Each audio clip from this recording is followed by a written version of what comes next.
Because Lucas wanted to break off our engagement for the sake of his white moonlight, I agreed without hesitation. Everyone thought I was crazy for giving up the rising crown prince of the capital's business world. I just sneered. His company was already on the verge of collapse thanks to me. What was there to be reluctant about? I was reviewing the company's financial report when my phone rang. It was Lucas. His voice came through, cold and detached. "Kiara Adams, I want to cancel our engagement." I didn't say anything. He continued, "I told you before I only see Anna Taylor as a sister. Why did you have to pick a fight with her? You." Before he could finish, I lazily cut him off. "Fine, cancel it then." There was silence. After a long pause, his voice carried a trace of hesitation. "Are you sure?" I said, "I want to call off our engagement." "I know, I agree. Go ahead and post the announcement later. My company's legal department will coordinate with you." Without waiting for his response, I hung up. Honestly, Lucas's call came later than I expected. I had already thrown a glass of wine on his so-called white moonlight. Yet it took him several days to finally come and end things. With work efficiency like that, no wonder the Lucas Group was heading toward ruin. While I was still thinking, my secretary came in carrying a folder. "President Adams, this is the information for young star Darren Young's upcoming concert." Darren Young, I remembered him. A handsome boy with a sweet mouth, someone who knew how to charm others. He was talented too, though he didn't have anyone powerful backing him. Because of that, he once came to me with red eyes, asking to be a VIP guest in my private lounge. At the time, I still had an engagement, so I wasn't interested. But now, things were different. I waved my hand and said, "Have the assistant take care of sponsoring his concert. And tell Darren Young to come to my suite tonight." Just as I finished giving instructions, my phone rang again. It was Lucas. Half a month without even a text, and now he could manage to call twice in one day. How strange. "What is it now? Are you about to post the announcement?" "Just get in touch with my legal department. They'll handle everything." There was silence on the other end for a moment. Then he said coldly, "I want to cancel our engagement because of what you've done. You've gone too far." "Which part?" I asked indifferently. "The part where I poured wine over your precious Anna? Or the part where I told you to get lost?" A few days ago, there had been a charity gala. As my fiancé, Lucas not only refused to attend with me, but actually brought his so-called white moonlight, Anna Taylor, as his date. Everyone was waiting to see how I'd react. Lucas was famous among high society for being a flirt. He'd been caught multiple times entering hotels with different actresses. I never cared, it was just an arranged engagement anyway. But this time, he had the nerve to bring another woman right in front of me.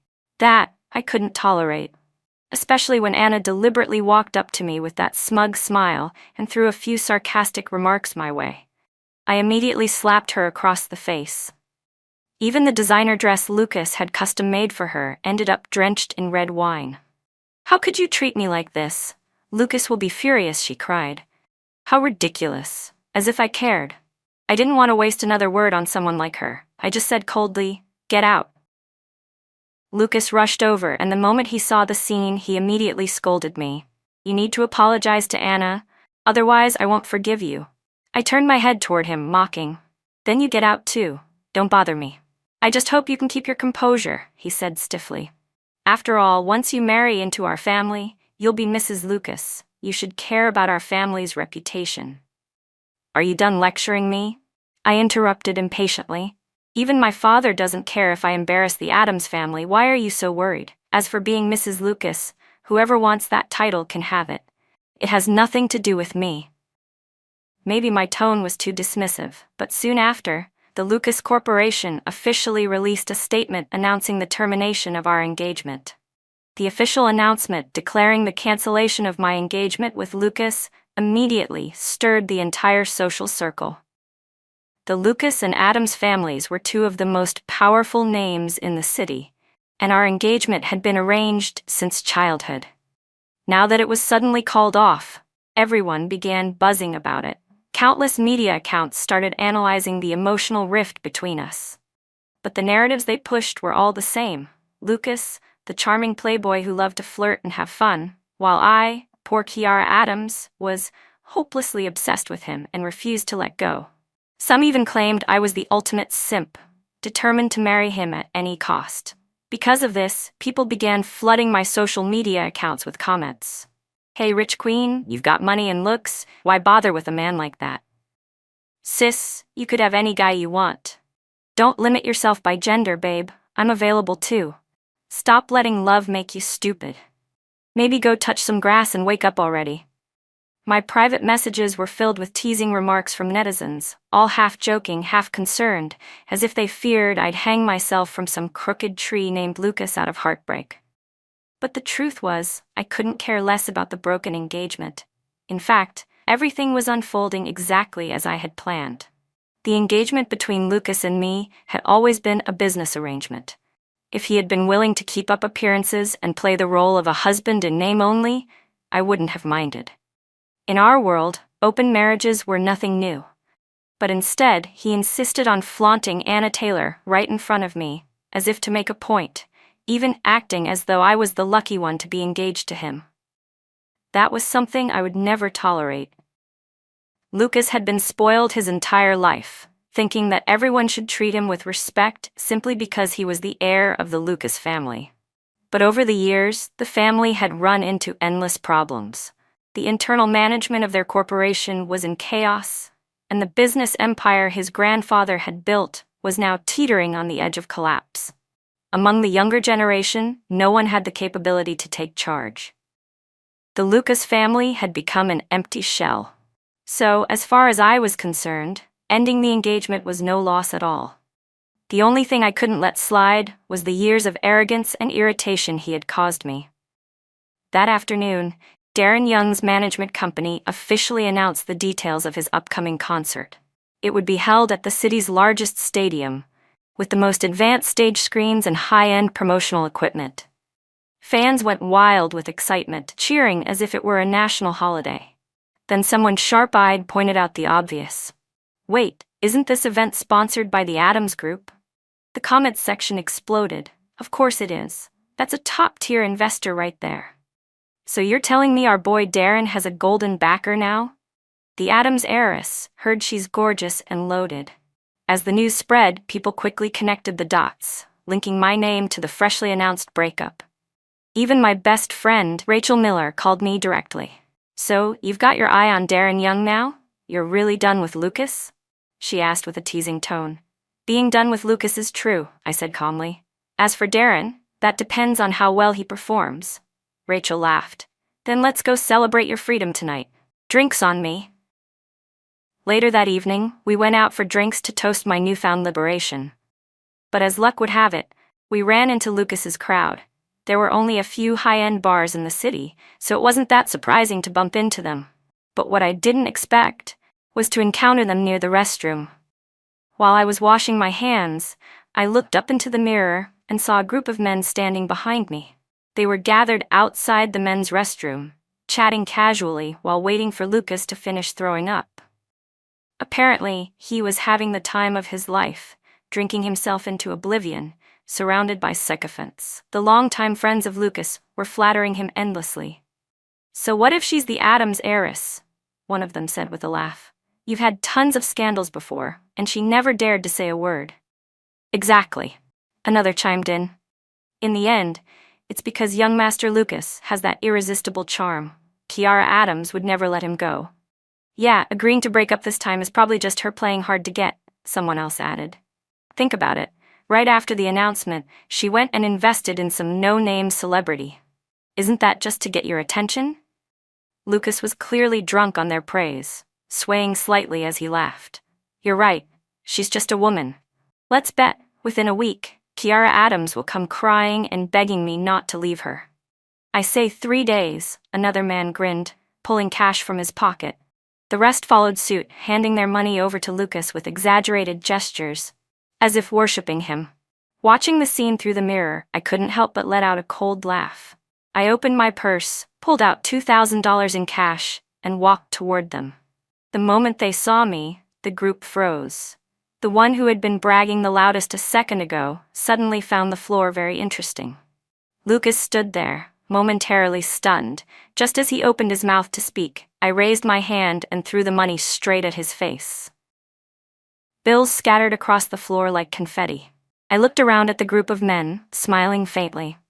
I bet, I said calmly, that within 2 weeks, Lucas will be the one kneeling in front of me, begging not for me to take him back, but for me to forgive him. The next morning, the Lucas family came straight to my house. This time, it wasn't just some messenger. It was Mr. Lucas, Lucas's father himself, bringing gifts worth a fortune. I took a sip of my coffee and said flatly, "I'm not seeing them." The butler hesitated. "But Mr. Lucas brought many gifts. It's clear he's sincere." I said, "I'm not seeing them." My younger brother, Ethan Adams, immediately shot up from the couch, his sleeves rolling up as if ready for a fight.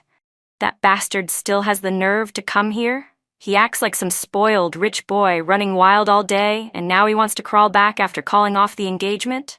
Not a chance." I gave him a single glance, and he instantly sat back down, grumbling under his breath. From what I knew about Lucas, there was no way he came here voluntarily. He must have been forced by his father. Mr. Lucas was fully aware of the Lucas family's current situation. On the brink of collapse, internal chaos everywhere, and the company hanging by a thread. He was desperate, and his only remaining hope was the alliance with my family. Right now, I held control over a massive real estate and oil project in Harbor City. If the Lucas family could get even a small share of that deal, they might have a chance at revival. Unfortunately for them, Lucas was too much of a fool to see it. "Send them away," I told the butler. "I don't want to see them." He nodded and went to the door to deliver the message. Ethan looked smug. "Good, let that jerk taste rejection for once. What's he so proud of anyway?" When the butler returned, he reported, Mr. Lucas left in a rage. He cursed loudly before leaving." I wasn't surprised. Being forced to come here early in the morning, only to be turned away by me, must have bruised his ego badly. I could imagine his anger boiling over. But the things that would truly upset him were still ahead. The Lucas Group had made its fortune in real estate, but after I snatched 2 major land projects right out from under them, Lucas finally couldn't sit still. Furious, he came storming to my company to confront me. Unfortunately for him, my company's security team wasn't the type to be intimidated. They refused to let him step even 1 foot inside the building. Eventually, he lost his temper and called me directly. "Tell your guards to move. I need to talk to you," he barked. "Come down and meet me yourself." Without saying a word, I handed the phone to my assistant. "Hello, Mr. Lucas," my assistant said in an even tone. "President Adams is currently in a meeting. Without a prior appointment, she won't be able to see you. Get out of my way. Do you know who I am?" "I'm Lucas," he shouted furiously. At my instruction, my assistant kept her voice calm and professional. My assistant paused for a moment before replying calmly, "Of course I know who you are, Mr. Lucas, the former fiancée of President Adams. But since the engagement has already been cancelled without an appointment, you no longer have the qualifications to meet with her." On the other end of the line, Lucas erupted into furious shouting, hurling insults until my assistant hung up. Then she turned and handed the phone back to me. "All done. What are your next instructions, President Adams?" "Keep pressing forward with every single one of the Lucas Group's projects," I said, my tone cool. "Don't miss a thing." That night, Darren Young called. His voice on the other end of the line was careful and polite. "I hope I'm not disturbing you, Miss Adams." He was a handsome, well-mannered young man, so naturally I was more patient than usual. "Not at all. What's the matter?" "I just wanted to thank you for sponsoring my concert," he said shyly. "Would you let me treat you to dinner?" I agreed right away. What I didn't expect was that he would reserve a table at the most prestigious 5-star restaurant in the city. "Miss Adams," Darren said with a bright smile once we sat down, "thanks to your support, my company is finally paying attention to me. I even landed a few endorsement deals. I made some money, so I wanted to thank you properly." Polite and grateful, he really did know how to make a good impression. I found myself liking him even more. In the entertainment industry, Darren's looks weren't the most striking, but they were certainly memorable. He stood about 6 feet tall, with sharp, symmetrical features and a clean, refined presence. Having just graduated from college, he still carried a trace of youthful innocence that made him even more appealing. "You've been so kind to me," he said with a soft smile. "Can I call you Big Sis?" I nodded slightly.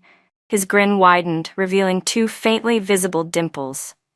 Having dinner with such an attractive young man lifted my mood considerably. After we finished eating, I reached for my wallet, but before I could say anything, Darren stopped me. Apparently, he had paid while pretending to go to the restroom. "I said I was the one inviting you," he said earnestly. "How could I let you pay?" His thoughtfulness pleased me even more. I was just about to offer him a few endorsement connections when a familiar voice echoed from behind me. Well, didn't expect to see you here, Kiara." It was Lucas, standing only a few feet away, with Anna Taylor by his side. Anna wore a thin white dress that fluttered in the cold evening breeze. Lucas immediately took off his coat and draped it over her shoulders. She blushed and gave him a soft kiss on the cheek. I had to admit, she knew exactly how to make a man's heart melt. Back when Lucas and I were still engaged, she had always maintained a perfect distance, sometimes warm, sometimes cold, wrapped in her elegant image as a refined intellectual. That act made her the perfect white moonlight in Lucas's heart, the woman he could never truly have. Now that the engagement was off, she could finally relax and take her place openly as his official girlfriend. When our eyes met, both of us froze for a moment. Anna immediately ducked behind Lucas, her face full of delicate fragility and innocence. Lucas's expression shifted the instant he noticed Darren standing behind me. The teasing look in his eyes turned to anger. "What are you doing here? And who's that guy?" I had no intention of responding. I simply turned toward Darren, preparing to leave, when Lucas stepped in front of me, blocking my way. "I'm talking to you," he snapped. "Why are you out having dinner with another man?" Looking at his outstretched arm, I couldn't help but let out a cold laugh. "Do you own the ocean or something that you have to control everything within your sight?" His face darkened. "What did you just say?" I repeated evenly, "Who I eat with or go out with is none of your business. We don't have any relationship anymore. Maybe worry about yourself before you try managing me." Lucas's face went pale with fury, but then his expression shifted into something like sudden realization. "I get it now. You planned this, didn't you? You found out I'd be dining here tonight, so you brought some random guy along to provoke me. Isn't this little play hard to get act a bit outdated?" In that moment, I finally understood what people meant when they said talking to some men was like playing the violin for a cow. Today, I finally got to experience firsthand what it feels like to talk to someone completely delusional. Lucas didn't even realize what was wrong. He was like a bird drowning in his own self-confidence and arrogance. "I know I'm an exceptional man," he said with a smug smile. "It's only natural that you can't get over me. I gave you a chance before. If you had just behaved and stayed out of my business, I would have still let you enjoy the title of Mrs. Lucas, but you didn't want it." Men. Why are they always so average yet so unbelievably confident? I shot Lucas a cold, sharp look, letting him stew in silence. There was no point arguing with someone like him. The best way to deal with a man like that was to let life punch him in the face for me. The next morning, just as I was preparing for a meeting, my assistant came in to report that Mr. Lucas, his father, had arrived. As soon as he sat down, he went straight to the topic. "About the engagement," he began. "Lucas was too impulsive. We've already disciplined him. After all, our two families have been close for years. You and Lucas grew up together. You know each other's strengths and weaknesses. It's such a shame to end things like this." It must have been difficult for him, an aging patriarch forced to humble himself and plead on his son's behalf. But my patience for Lucas had long since run dry. "Mr. Lucas," I said calmly, "to be honest, I saw Lucas and Anna Taylor walking into a restaurant together just last night. He already has a lover, and the engagement cancellation has been publicly announced. There's nothing left to discuss." Seeing that I had no intention of relenting, Mr. Lucas sighed heavily, his expression weary. "I understand. Still, Kiara, I'll make sure you see that Lucas can change for the better." I gestured for my assistant to escort him out.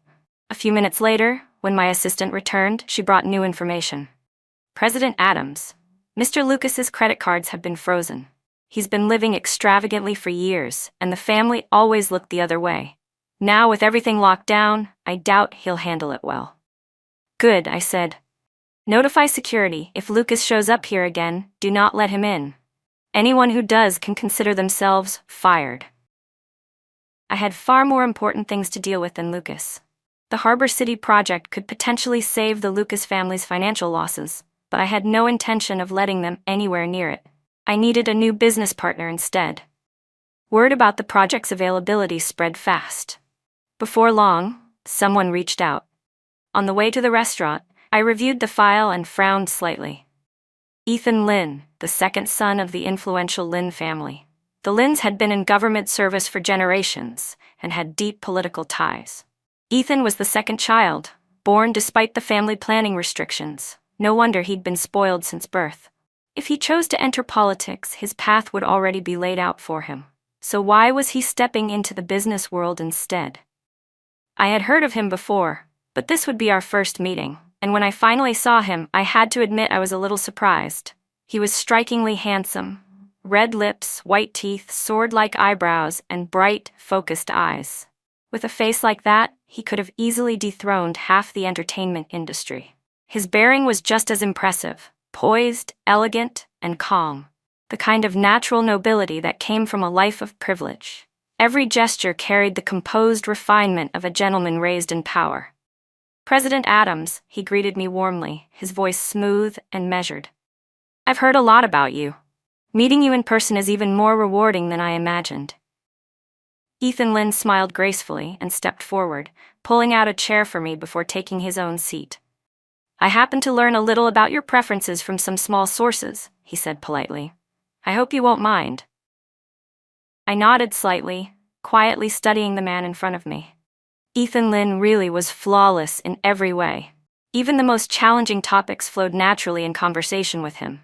The entire meal passed in an atmosphere of ease and sophistication. After dinner, Ethan took out his phone, glanced up at me with a faint, charming smile, and winked. His almond-shaped eyes carried that subtle allure and playfulness that could easily make someone's heart flutter. Over the next few days, Ethan and I met several more times, and before long, we had reached a preliminary agreement to collaborate. Meanwhile, Lucas had shown up at my company multiple times, but was always stopped by security at the front gate. One afternoon, just as I stepped out of my office building, my phone rang. It was Darren Young. Hey Darren, what's up? Shouldn't you be performing right now? Isn't tonight your closing show? His tone was dejected. The show got canceled. They replaced me with someone else. My expression hardened. Replaced? By who? There was a pause. A pianist named Anna Taylor. Of course, an old acquaintance. I immediately understood. Anna had always been proud and aloof. She would never willingly join a commercial event like this. Clearly, she was doing this to provoke me. I reassured Darren, don't worry about it. Go get your makeup done first. Then I hung up and called the event organizers directly. President Adams, the coordinator stammered nervously. But Mr. Lucas, don't forget, I interrupted coldly, who's sponsoring this entire show. Darren Young will not be replaced.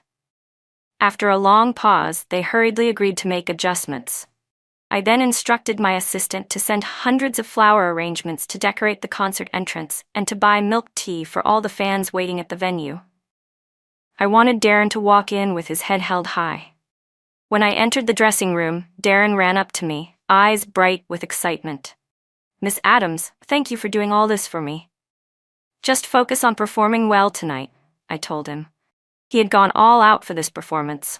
His makeup was meticulous, his youthful features glowing under the lights. There was something undeniably charming about the way this handsome, radiant boy smiled at me. It was impossible to say no to him. To appease both sides, the organizers decided to cut the host's interview segment, giving Anna Taylor her stage time first before Darren's performance. When the decision was announced, Anna's eyes turned red, but she didn't say a word. She ran out of the room, phone in hand, clearly calling someone. Moments later, commotion erupted outside. Who the hell dares to bully my woman? A loud, angry voice boomed. I said my baby's performance stays on the program. Let's see who's bold enough to defy me. It was Lucas. The moment his gaze landed on me, his expression froze. What are you doing here? Then he noticed Darren standing behind me, and his face darkened instantly. So this is what you're up to? Causing trouble just to help that pretty-faced boy? Is that it? Tonight's Anna's first performance since returning to the country, and you're deliberately trying to sabotage her? I turned to Darren. Go backstage and get ready.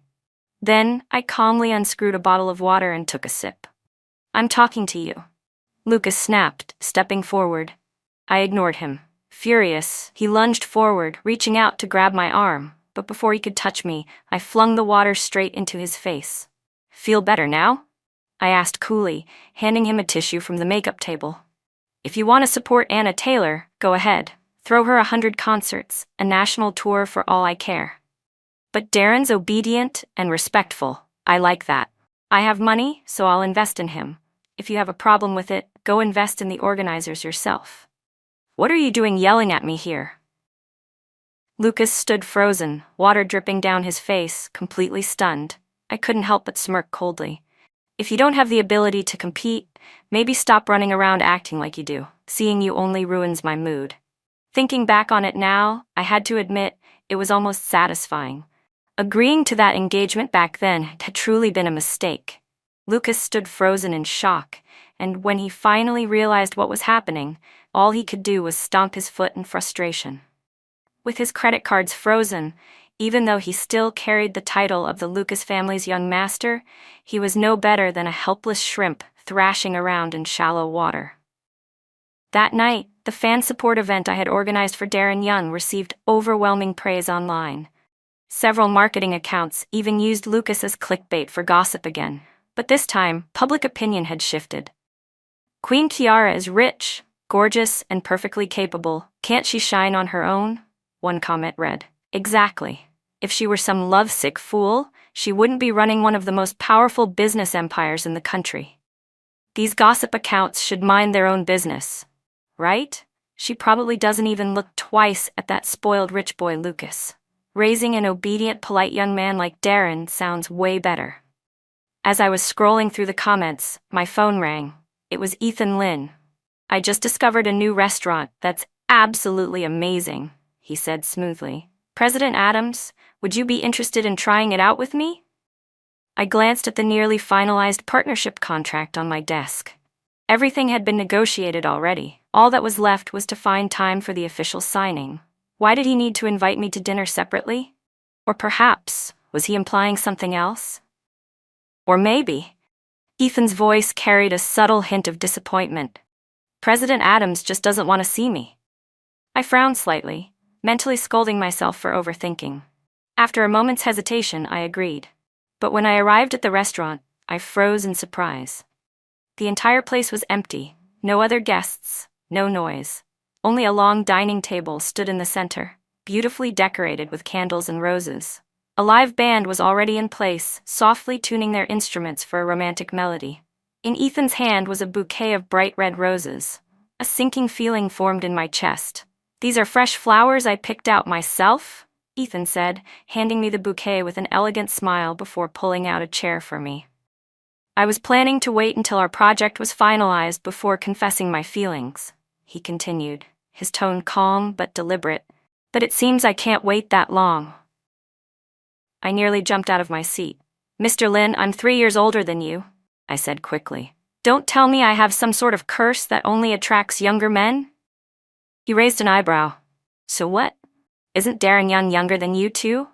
You like his type but not mine? The way Ethan stared at me, serious, intent, and unblinking, made a chill run down my spine. Of course it's different, I replied sharply. If I ever got tired of Darren, I could easily let him go. But if I actually got involved with you, I'd have to find a proper reason to end things. Otherwise, I'd just be asking for trouble. We're not suitable for each other, I said firmly. You know I just canceled an engagement. Your family would never approve. Ethan smiled faintly. That's not your concern. When I decide on something, no one can stop me. He took my hand, his grip warm and steady. Or maybe, you just prefer someone like Darren, huh, big sis? His voice dropped lower, soft and teasing, and for a moment my heart skipped a beat. So that's it, he murmured. You like men who act cute with you, don't you? Before I could react, Ethan moved closer and sat beside me. His almond-shaped eyes fixed on me with unwavering focus, and the tiny mole at the corner of his eye only made him look more dangerously charming. I know Lucas hurt you, he said gently. But don't worry. I'll make sure he pays for that. I'll be better than him, smarter, more considerate. And most importantly, I'm younger and stronger." As he said that, his fingers lightly brushed against the back of my hand, sending a tingling jolt through my skin. "Anyone who makes you angry," he added softly, "I won't let them go." I thought he was just trying to flirt, so I didn't take his words seriously. But 2 days later, Lucas's uncle was arrested for a hit-and-run case. The moment it happened, the Lucas family scrambled to contain the situation, hushing up the news, settling with the victim's family, doing everything to keep it quiet. By the time I heard about it, the Lin family had already stepped in, one step ahead of them. The Lin family had approached the victim's family first. Because of that, the victim's relatives refused to accept any kind of settlement from the Lucas family. They demanded that Lucas's uncle be punished strictly according to the law. In the previous generation of the Lucas family, that uncle had been the most capable one, brilliant in business though dangerously arrogant. Lucas, unfortunately, had inherited about 60% of his uncle's personality and none of his competence. Desperate, the Lucas family tried every possible connection to pull the uncle out of trouble. They finally managed to contact someone with authority, but that someone happened to be Ethan Lin's older brother.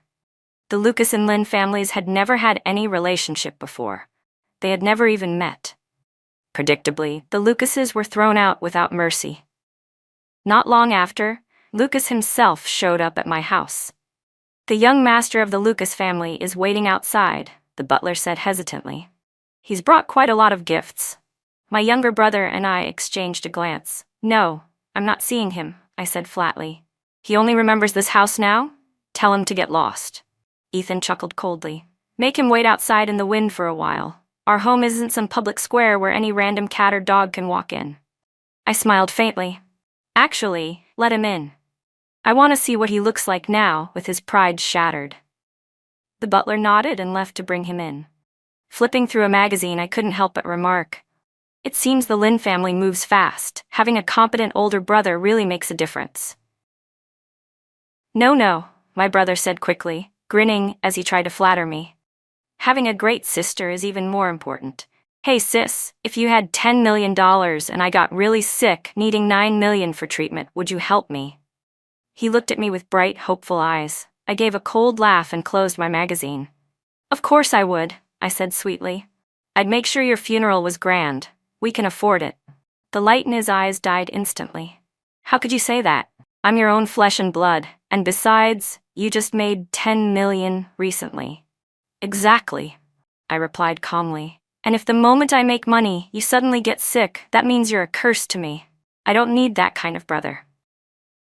Watching his flustered expression, I was just about to tease him further when I noticed movement at the doorway.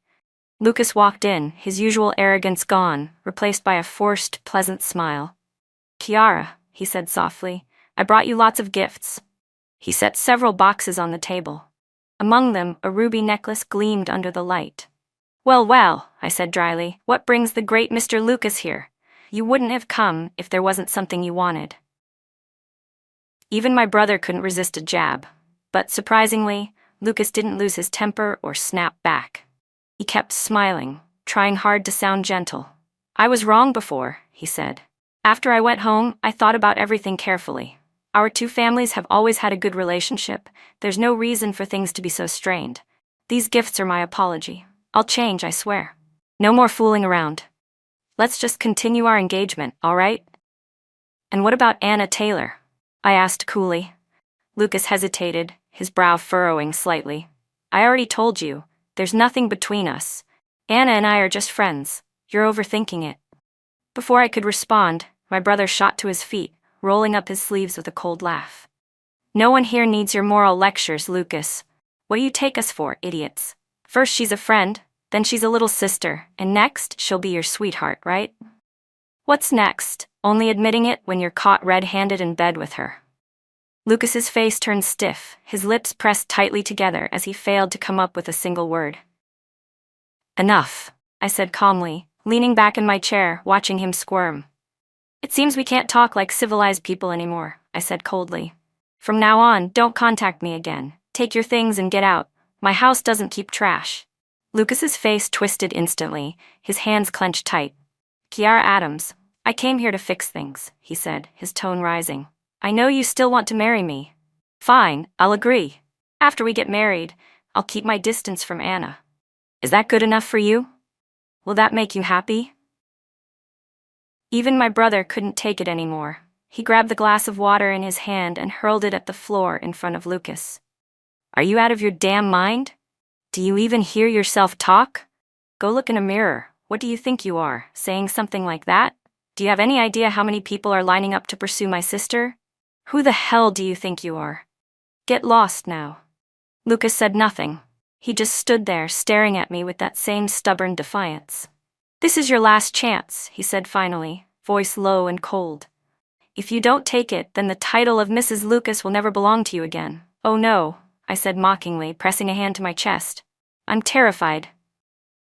It was the first time in my life anyone had threatened me like that, and it took every bit of self-control not to laugh. Lucas, I said smoothly, it's been exactly 2 weeks since the last time we met at that bar. He blinked in confusion, his expression dull and slow, like he couldn't follow what I was saying. I decided it was time for him to see exactly what he was dealing with. With a slight nod, I signaled to my brother, who went upstairs and returned with several thick folders in his arms. I pulled one out and placed it on the table in front of Lucas. The moment his eyes landed on the contents, his expression changed completely. Kiara Adams, he roared, slamming his hand on the table. What the hell did you do to my family? Those documents contained every major business project that the Lucas Group had lost to me over the past few months. Each one another nail in their crumbling empire. Your uncle, I said calmly, was drunk when he killed a middle-aged man in his 40s with his car. Afterward, your family tried to cover it up quietly, but Ethan Lynn got to the victim's family first, and I helped them hire the best attorney in the city. Lucas's eyes widened in horror. I continued, my voice steady. We obtained the surveillance footage, the restaurant receipts from that night, and several other key pieces of evidence. Everything's been documented properly. So you're the one behind all this? He stammered, stepping back as if struck. You manipulated everything? I tilted my head slightly. The law punishes those who break it. Your uncle killed someone. He deserves the consequences. As for my benefit, I smiled faintly, pulling another folder from the pile and sliding it across the table. His hands trembled as he opened it. After flipping through a few pages, he collapsed back into the chair, pale and shaking.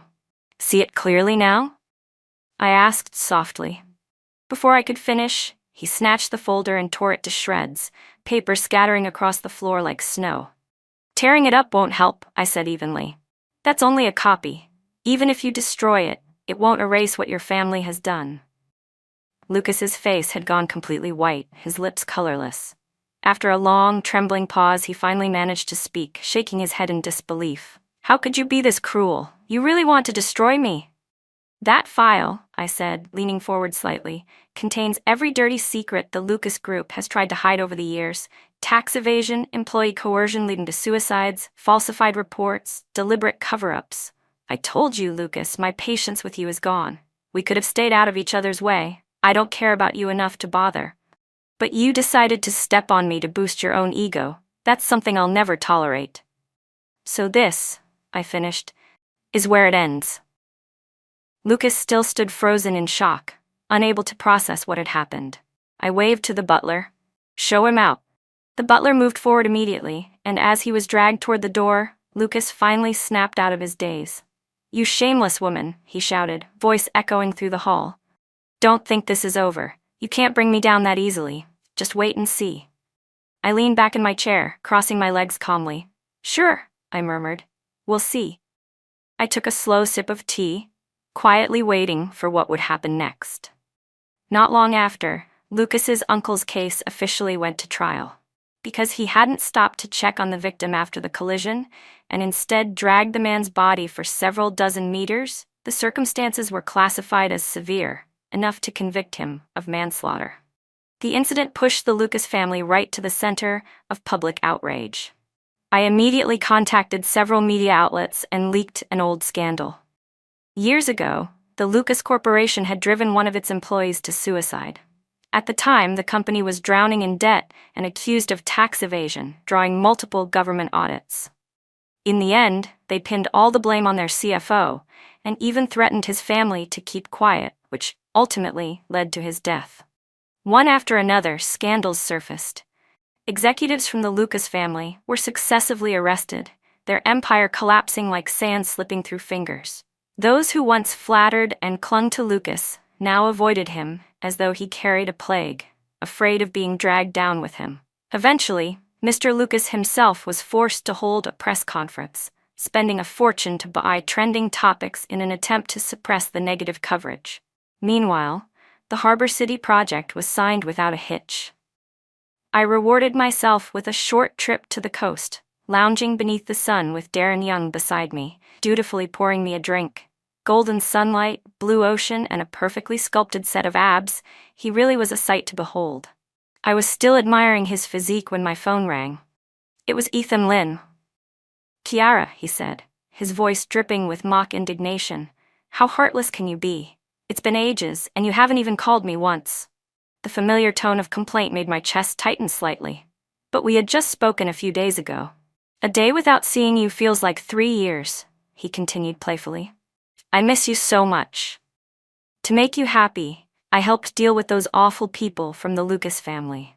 And now you're off sunbathing at the beach without even inviting me? That really hurts, you know." I pressed my fingers to my temple and sighed softly. I truly didn't know what I'd done in a past life to deserve this clingy young aristocrat. "Make sure you come back soon, okay?" Ethan's voice turned tender. "Even if I'm not beside you, you still have to think about me." He whined and teased for a good while before finally hanging up. Beside me, Darren's expression had gone pale. "Was that your boyfriend?" he asked hesitantly. "No," I replied simply. "Ethan Lynn is nothing like Lucas. He's clever, well-bred, and his family adores him. Unlike Lucas, who only knows how to waste his life partying." The reason I'd chosen Lucas as a fiancé in the first place was because he was easy to control, a man too shallow and self-absorbed to ever get in the way of my career. But someone like Ethan Lynn? He was the kind you admired from a distance, not someone you got entangled with. Still, just a few days later, he called again, sounding excited. "Kiara, I helped you take care of another problem," he announced proudly. "This time, you really owe me dinner." My heart sank. "What did you do now?" "Oh, nothing serious," he said casually. "That idiot Lucas brought some guys down to Harbor City to mess with our construction site, so I sent people to handle it. They're all locked up now." Of course, only Lucas could come up with such a stupid idea. My good mood evaporated instantly. I cut my trip short and returned to handle the aftermath.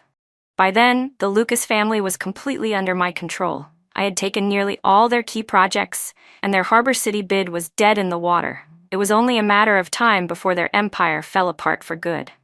"President Adams, the flowers for today just arrived," my assistant said, entering my office. I looked up from the stack of documents and sighed. "Just put them somewhere." Ever since I returned from the coast, Ethan Lynn had sent me a bouquet of flowers every single day. Sometimes he'd call too, always managing to find something to talk about. "Kiara," he'd say in a wounded tone over the phone, "you really treat my flowers like this? You're breaking my heart." But this time, it wasn't just flowers that arrived. When I looked up, there he was, Ethan Lynn himself, standing in my office. Today, instead of his usual tailored suit, he wore casual clothes, effortlessly elegant in the simplest way.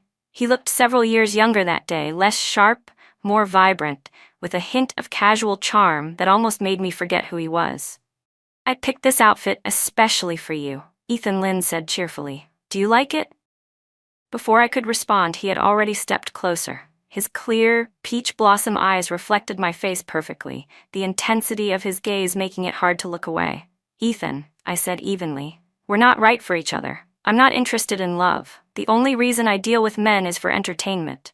The words fell like stones between us. For a moment, his expression darkened with disappointment, but it vanished almost instantly, replaced by his usual soft smile. "Then why is it that others can stay around you, but I can't?" he asked quietly. "Are you really that cruel, Kiara? I just want to be near you." I sighed inwardly. Bold men like him were immune to embarrassment. It was almost impressive. I didn't want to argue, so I checked the time. It's almost lunch, he said suddenly, his energy returning. I know this amazing restaurant. Come with me, just once, okay? Before I could object, he had already taken my hand and gently pulled me toward the door. But as soon as we stepped outside, we ran into someone I hadn't expected to see again. Lucas. He looked completely different. Dark circles under his eyes, unshaven, his once proud figure reduced to a shadow of its former self. Get out of my way, Kiara, he shouted hoarsely, staggering toward me. I instinctively stepped back, and Ethan immediately moved in front of me. Whose stray dog is barking out here? Ethan sneered. Get lost. Lucas shoved him aside with surprising force, his desperation breaking through. Kiara, please, he said, his voice cracking. I'll cut things off with Anna completely. I swear I won't fool around again. Just, please, help me save my family. So he'd finally realized the depth of his family's downfall.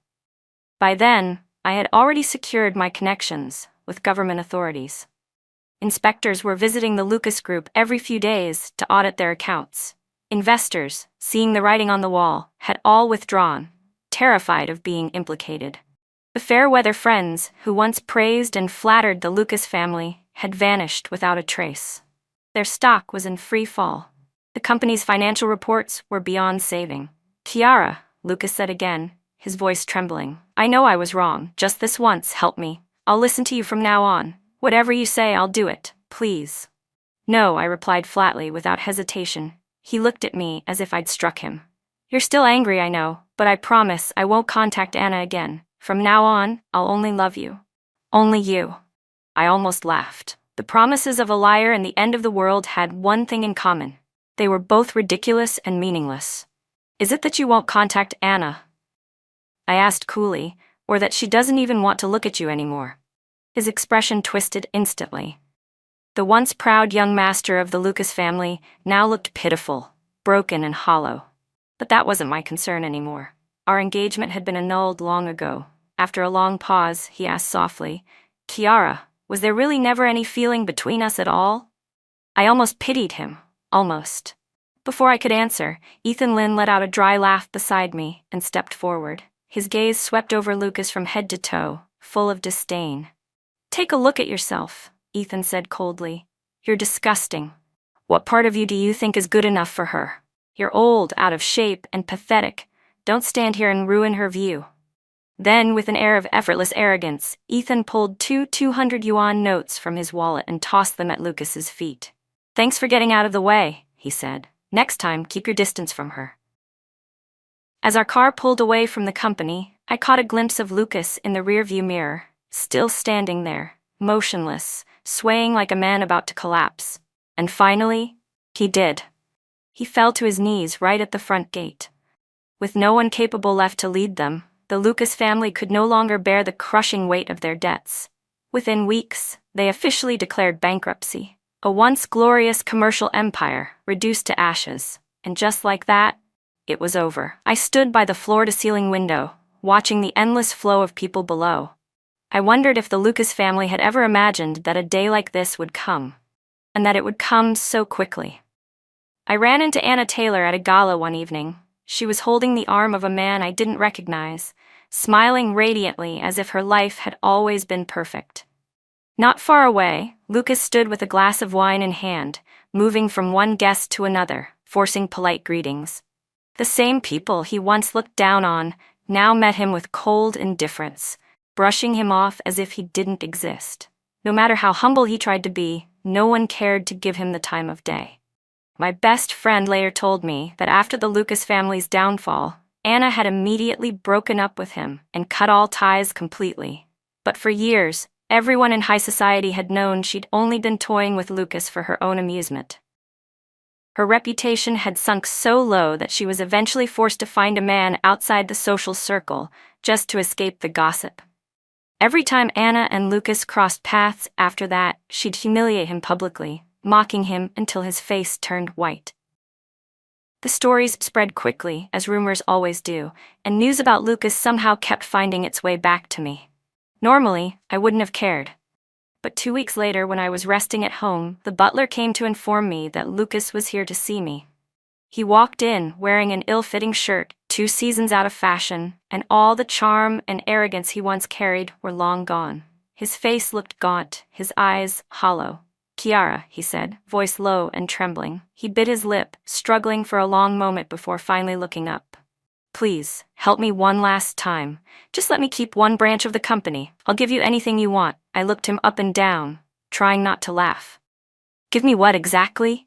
I can stay with you," he stammered. Before he could finish, a red sports car screeched to a stop outside. The window rolled down, and Ethan Lin leaned out, pulling off his sunglasses with a lazy grin. "Happy weekend, beautiful," he called out. "Come take a drive with me." Lucas's face turned green. I smiled faintly at him. "See? The men around me are all on this level. As for you..." I paused, letting my words cut deep. "Maybe when I have time, I'll toss you a little mercy. But for now, get out of my way." I brushed past him without another glance, heading straight toward Ethan. Honestly, what could be better than this? I had wealth, beauty, and freedom. Men were just a way to pass the time. After all my calculated moves and careful planning, Ethan Lin eventually became my only lover, and the only one who lasted. Even Darren Young had been signed under Ethan's entertainment company, placed under his management. Now, Darren was one of the top celebrities in the country, his schedule booked solid for the entire year. It was amusing to watch, but since Darren seemed content with it, I didn't interfere. Every year, Ethan would pick a special day to propose to me. This year was no different. The table was filled with dishes he had personally cooked, all of them my favorites. He knelt on one knee, holding a delicate handcrafted ring, looking up at me with that familiar warmth in his eyes. "Marry me," he said softly. "I swear I'll love you more every single day for the rest of my life." I smiled and thanked him, but didn't extend my hand for the ring. The air between us grew still. He sighed, a faint trace of sadness in his voice. "This is the 5th time I've proposed," he murmured, "and you still don't feel anything for me?" Before I could answer, he forced a gentle smile and added, almost to comfort himself, "It's okay. We have plenty of time. Even if I have to propose 50 more times, I'll do it gladly." Then his beautiful, fox-like eyes sparkled again as he smiled brightly. "Today's your birthday, right? Just think of this ring as a birthday present. Nothing more." Hearing that, I finally reached out my hand. Looking at Ethan Lin's handsome, youthful face, I asked softly, "Do you really think it's worth it?" For years, despite his family's opposition and the attention of countless brilliant admirers, he had stayed by my side, never wavering, never giving up. He took my hand gently, lowered his head, and pressed a tender kiss to my forehead. "Of course it's worth it," he said with quiet certainty. I slipped my arms around his slim waist, pulling him closer. "Then keep trying a little longer, Ethan Lin." He smiled, eyes glowing like sunlight breaking through clouds. "Yes, ma'am. For the rest of my life, I'll never let you go." Did you leave because you stopped loving, or because you couldn't carry the pain any longer? Love and Lies story.